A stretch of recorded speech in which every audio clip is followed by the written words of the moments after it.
नमस्कार। इस वीडियो के साथ मैं हूं पूजा सिंह। पंजाब हरियाणा के कई किसान एक बार फिर से अपनी मांगों को लेकर दिल्ली का रुख कर चुके हैं। लोकसभा चुनाव से ठीक पहले वो मोदी सरकार पर अपनी मांगों को मनवाने का दबाव बना रहे हैं। केंद्रीय कृषि मंत्री अर्जुन मुंडा ने कहा कि सरकार ने किसानों की अधिकतर मांगे स्वीकार कर ली है। सरकार एमएसपी गारंटी से जुड़ी मांग पर चर्चा करने के लिए भी तैयार है।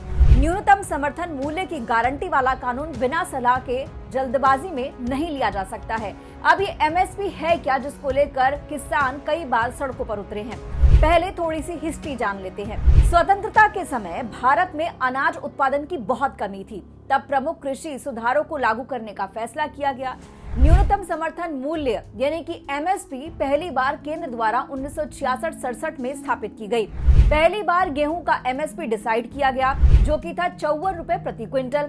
भारत में हरित क्रांति का नेतृत्व मुख्य रूप से एमएस स्वामीनाथन ने किया। भारतीय किसानों को खाद्य फसलों के उत्पादन के लिए प्रेरित किया गया, जिनमें विशेषकर गेहूं और धान जैसी फसलें उगानी थी।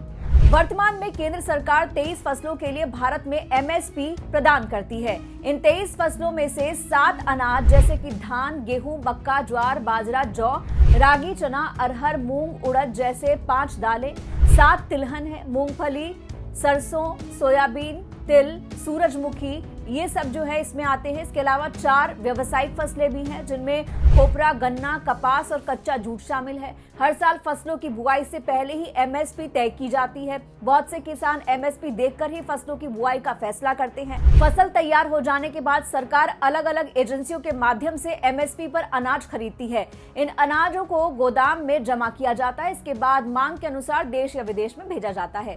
2018-19 के आम बजट में सरकार ने ऐलान किया था कि सभी अनिवार्य फसलों का एमएसपी उत्पादन लागत के कम से कम 1.5 गुना ज्यादा तय किया जाएगा।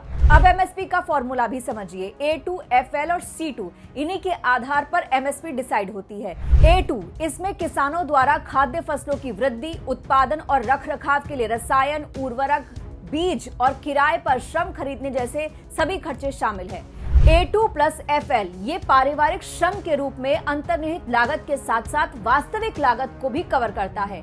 C2 इसमें A2 प्लस FL के साथ साथ अचल पूंजीगत संपत्ति और किसान द्वारा भुगतान किया गया किराया शामिल है। एमएसपी का कानून लागू करने में कोई भी सरकार बचती नजर आई है। अब इसकी वजह क्या है, ये भी जान लीजिए। एमएसपी हमेशा फसल की एक फेयर एवरेज क्वालिटी के लिए दिया जाता है, यानी जब फसल अच्छी क्वालिटी की होगी तभी एमएसपी पर उसकी खरीद होगी, वरना नहीं होगी। अब अगर ऐसे में सरकार ने एमएसपी पर गारंटी दे दी तो फसल की क्वालिटी अच्छी है या नहीं है, ये कैसे तय किया जाएगा? अगर फसल तय मानदंडों पर खरी नहीं उतरती है तो क्या होगा? दूसरा, अन्य फसलों को एमएसपी में शामिल करने से पहले सरकार को उसका बजट भी तय करना होगा। सरकार को कई समितियों ने सुझाव दिए हैं कि गेहूं और धान की खरीद कम करनी चाहिए। भारत सरकार इस सुझाव पर काम भी कर रही है। अब डर यही है किसानों को सता रहा कि सरकार अगर कम खरीद करेगी तो उन्हें मजबूरी में निजी कंपनियों और बिचौलियों को फसल बेचनी पड़ेगी। ऐसे में उन्हें कम कीमत मिलेगी और नुकसान ज्यादा होगा। वहीं एमएसपी पर कानून बन गया तो इसका सीधा मतलब होगा राइट टू एमएसपी। ऐसे में जिसे एमएसपी नहीं मिलती है वो कोर्ट जा सकता है और ना देने पर सजा हो सकती है। दूसरा नुकसान क्या होगा? मान लीजिए कल को देश में किसी अनाज यानी गेहूं, चावल, किसी की भी उपज बहुत ज्यादा होती है और बाजार में कीमत गिर जाती है तो फसल कौन खरीदेगा? कंपनियां कानून के डर से कम कीमत में फसल खरीदेंगी ही नहीं। ऐसे में किसानों का अनाज उनके पास ही रह जाएगा। इसके अलावा केंद्र सरकार एमएसपी को अनिवार्य कानून बनाती है तो उसके सामने सबसे बड़ी चुनौती पैसों की होगी। अभी केंद्र सरकार की सालाना कमाई 16.5 लाख करोड़ रुपए है, जबकि अगर उसे सभी 23 फसलों की खरीद एमएसपी पर करनी पड़ेगी तो सरकार को इसके लिए 17 लाख करोड़ रुपए से ज्यादा खर्च करने पड़ेंगे। इसके अलावा अगर सरकार एमएसपी को अनिवार्य कानून बना देती है तो सभी फसलों पर वो लागू होगी, क्योंकि दूसरी फसलों के किसान भी इसकी मांग करेंगे। अगर ऐसा हुआ तो अभी के बजट के हिसाब से कुल 85% हिस्सा सरकार एमएसपी पर ही खर्च कर देगी। यहाँ फिक्र ये भी है कि देश में 85% छोटे किसान हैं, जिसका मतलब ये है कि वो खरीदार भी हैं, लेकिन ज्यादा एमएसपी के कारण बाजार भाव बढ़ेंगे तो बतौर उपभोक्ता छोटे किसानों पर भी इसका असर पड़ेगा। एक सवाल ये भी है कि एमएस स्वामीनाथन को भारत रत्न दिया गया, लेकिन उनकी सिफारिशें लागू नहीं की जा सकती हैं। क्या है स्वामीनाथन रिपोर्ट? मोदी सरकार ने हाल ही में दिवंगत कृषि वैज्ञानिक डॉक्टर एमएस स्वामीनाथन को भारत रत्न से सम्मानित करने का ऐलान किया। उन्हें भारत में हरित क्रांति का जनक माना जाता है। 2004 में उनकी अध्यक्षता में राष्ट्रीय किसान आयोग का गठन भी किया गया था।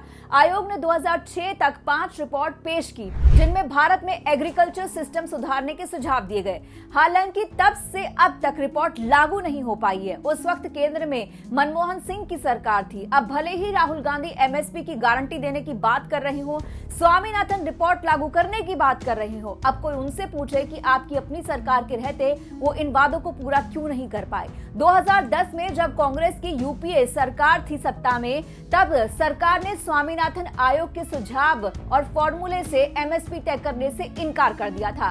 राज्यसभा में एक सवाल के जवाब में तत्कालीन कृषि राज्य मंत्री केवी थॉमस ने कहा था कि ऐसा करने से बाजार की सूरत बिगड़ सकती है।